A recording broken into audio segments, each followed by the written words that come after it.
Hey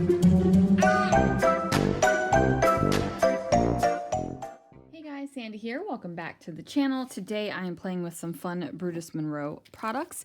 This is a stencil and it is called Blanket of Blooms. It is a 6x6 stencil with some funky little flowers, and then I'm going to be playing with some velveteen glazes.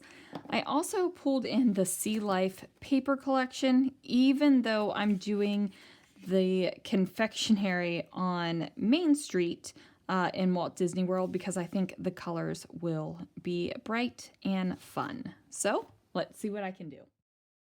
All right, you guys, if this layout doesn't absolutely scream spring at you, I don't know what does. Now I'm using my velveteen glazes here, and I am pulling them out of the tub and spraying it across this gift card. What that is going to do is allow me to have good coverage evenly over more space. So as you can see, I'm trying to be careful to keep all of the glaze over top of the stencil and not really going to the outside of that paper. Now, my original idea was to go ahead and have this as a grid paper, like have this in grid sections. So I was putting it on all four corners of this 12 by 12 white paper. Ultimately, I end up not being able to keep the white paper so clean. I could have if I would have masked it off, but you know, sometimes you don't feel like you really need to take those extra steps. You don't feel like you really need to take the time to mask. However, in this case, I should have to be able to have a nice, clean, graphic grid design on this page. Now, I end up making it work just as well by doing something else, but just giving you that heads up. Take the time, that way you might not have to figure out the something else. Now, I am going to go ahead and use this beautiful, beautiful stencil again in a different color. So I am still doing that same thing, putting the stencil down in the corner of the layout, and this is going to be the opposite corner of where the green is. And I'm trying to be careful,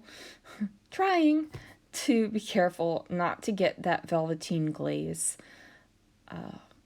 off of the stencil. Now, I enjoy a good stencil reveal, which is why I have left all four of these in here for you guys, and I will show you what happened. So I've got just like a tiny little bit outside of the stencil here, and you don't really see it, but I'm going to do something that you will definitely see all the mistakes. So I do have to switch gears. So I don't know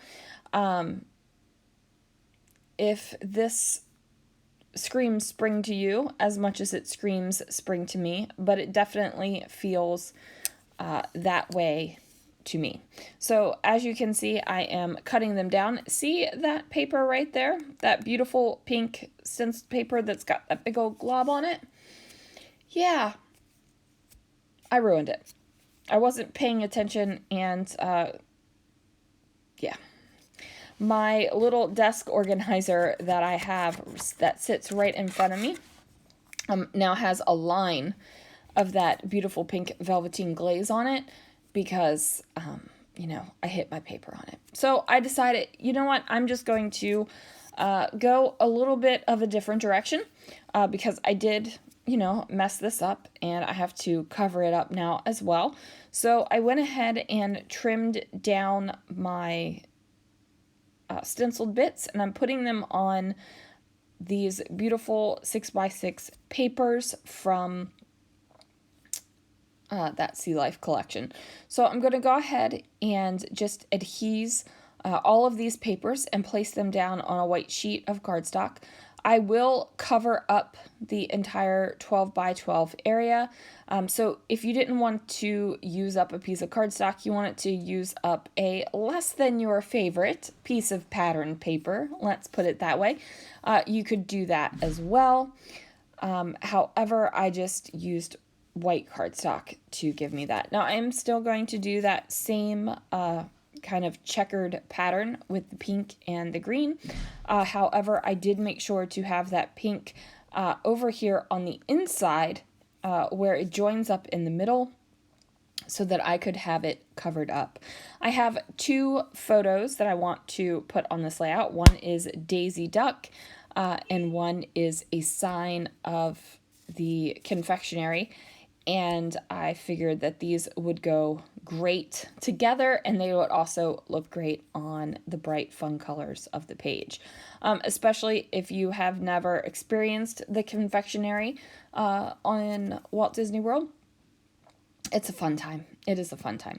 So I'm going to go ahead and mat these two photos on some white cardstock. What that's going to do is give me a little bit of differentiation between all the beautiful, colorful background I got going on in the back and then the beautiful colors of the photos. I want there to be some sort of stop between both of the mixes of color. I'm going to grab myself a doily right here from my stash and place it down with the photos.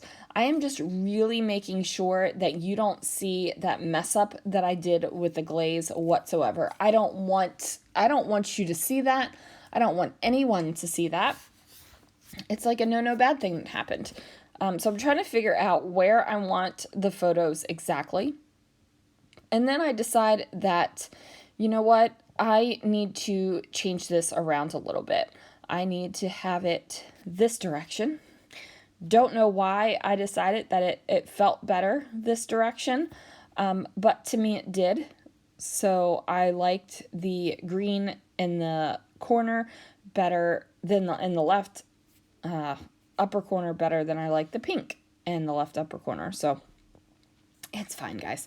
Now I'm going to grab a piece of Slimline Rainbow Collection paper.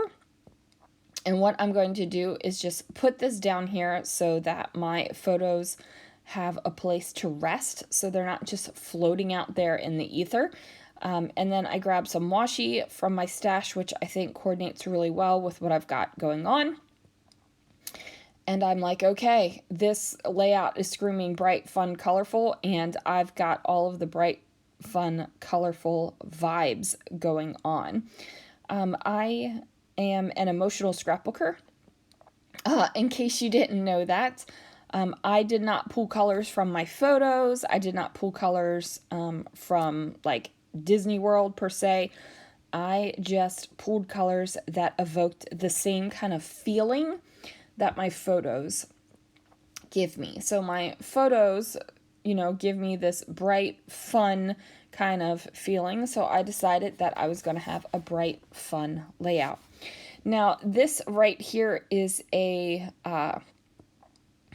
little trim piece, and I did get this from Brutus Monroe. However, it is not available anymore on the site. Guys, if you see something that you want on the shop, buy it. Right? I mean, obviously, if you can afford it and it's not going to, be a detriment to your family, buy the things, right? Don't, and use the things. Don't buy them and hoard them. Buy them and use them so you can buy more. That is my philosophy. Buy the things, use the things, buy more things. So that's what I'm doing. Now, I'm going to go ahead and get a title down now on this layout. And I'm just pulling things from my stash to go ahead and get that done. So as you can see, I have the word down here, and now I'm going to pull in some other things just to finish it off. So let me know down below if you are an emotional scrapbooker or you are a color match scrapbooker, or what kind of scrapbooker are you? Are you something in between those things? It's always a wonder and a pleasure to me to find out how other people scrapbook. So there it is, you guys. Thanks so much for watching, and I will see you again real soon for another video.